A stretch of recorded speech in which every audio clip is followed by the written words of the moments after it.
Welcome back to our channel மாணவன் ஆசிரியர். இந்த இடத்துல நம்ம என்னோட பார்க்க போகிறோன்னு பார்த்தீங்கன்னா 12th standard computer science public examination March ஏப்ரலுக்கான கவர்மெண்ட்டோட அஃபிஷியல் ஒரிஜினல் கொஷின் பேப்பர் தான் பார்க்க போகிறோம். ஸோ அது பார்க்கறதுக்கு முன்னாடி மாணவன் ஆசிரியர் சேனல் சப்ஸ்கிரைப் பண்ணி கீழே இருக்கிற பெல் ஐகானை ப்ரெஸ் பண்ணி ஆன் வச்சுக்கோங்க. ஸோ லாஸ்ட் மினிட் வந்து பார்த்தீங்கன்னா 12th ஸ்டாண்டர்ட் ஸ்டூடெண்ட்ஸ் உங்களுடைய பப்ளிக் எக்ஸாமினேஷன் மார்ச் ஏப்ரலுக்கு நீங்கள் கம்ப்யூட்டர் சயின்ஸ் ப்ரிப்பேர் ஆகிறதுக்கு கண்டிப்பாக இந்த கவர்மெண்ட்டோட அஃபிஷியல் ஒரிஜினல் கொஷின் பேப்பர் ரொம்ப யூஸ்ஃபுல்லாக இருக்கும். ஸோ இதில் இருக்கக்கூடிய கொஷின் மட்டும் நல்லா படிச்சுக்கோங்க. இதில் இருந்தால் கொஷின்ஸ் கேட்பாங்க. ஸோ மறக்காத வீடியோ ஃப்ரெண்ட்ஸுக்கு ஷேர் பண்ணுங்கள். மாணவன் ஆசிரியர் சேனல் சப்ஸ்கிரைப் பண்ணுங்கள். 24வது கொஷின் வந்து கட்டாய வினா 6x12 நிரலாக்க மொழியினை பொறுத்து செயற்குறினை வரையறுக்கவும். Define the functions of respect the programming language. Python நிலை சோதிக்க எந்த முறை வகைமை உள்ளது? பிரேக் ஊற்றை பற்றி சிறுகுறிப்பு வரைக. செயற்கூறின் வகைகளை எழுதுக. சரம் என்றால் என்ன? டிபிஎம்எஸ் நிறையினை எழுதுக.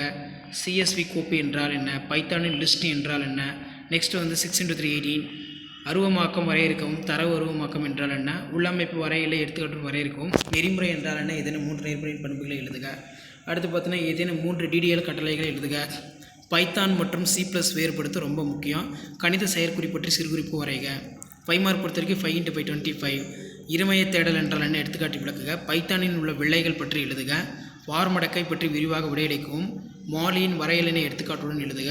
ஸோ அதுக்கு கீழே வந்து பார்த்தீங்கன்னா டிபிஎம்எஸ் பண்பியல்புகளை விளக்குக. பல்வேறு வகையான கட்டுப்பாடுகளையும் அதன் செயல்பாடுகளையும் எழுதுக. அண்ட் தென் கீழே பார்த்தீங்கன்னா ஹிஸ்டோகிராம் மற்றும் பட்டை வரைபடங்களுக்கு இடையே உள்ள முக்கிய வேறுபாடுகள். Write any 5 difference between histogram and bar diagram. So கண்டிப்பாக இந்த கொஷின் எல்லாம் படிச்சுக்குவோம். இதான் 12ஆம் வகுப்பு கணினி அறிவியல் அரசு பொதுத் தேர்வு நடைபெற வரக்கூடிய பப்ளிக் எக்ஸாமினேஷனுக்கான கவர்மெண்ட்டோட official original question paper. So கண்டிப்பாக இந்த கொஷின் பேப்பர் தான் கொஷின் எடுப்பாங்க. மறக்காத வீடியோ ஃப்ரெண்ட்ஸுக்கு ஷேர் பண்ணுங்கள். மாணவன் ஆசிரியர் யூடியூப் சேனல் சப்ஸ்கிரைப் பண்ணி கீழே இருக்கக்கூடிய பெல் ஐகானை ப்ரெஸ் பண்ணி ஆன் வைங்க. அப்போ தான் நான் அப்லோட் பண்ணக்கூடிய கொஷின் எல்லாமே வந்து தொடர்ந்து உங்களுக்கு நோட்டிஃபிகேஷன் ஷோ ஆகும். ஸோ இதான் அப்டேட்டு. மறக்காத வீடியோக்கு ஒரு லைக் கொடுங்க. அப்போ தான் அடுத்தடுத்த வீடியோ அப்லோட் பண்ணுறதுக்கு கொஞ்சம் மோட்டிவேஷனாக இருக்கும். வீடியோ ஃப்ரெண்ட்ஸுக்கு ஃபார்வர்ட் பண்ணுங்கள். தேங்க்யூ.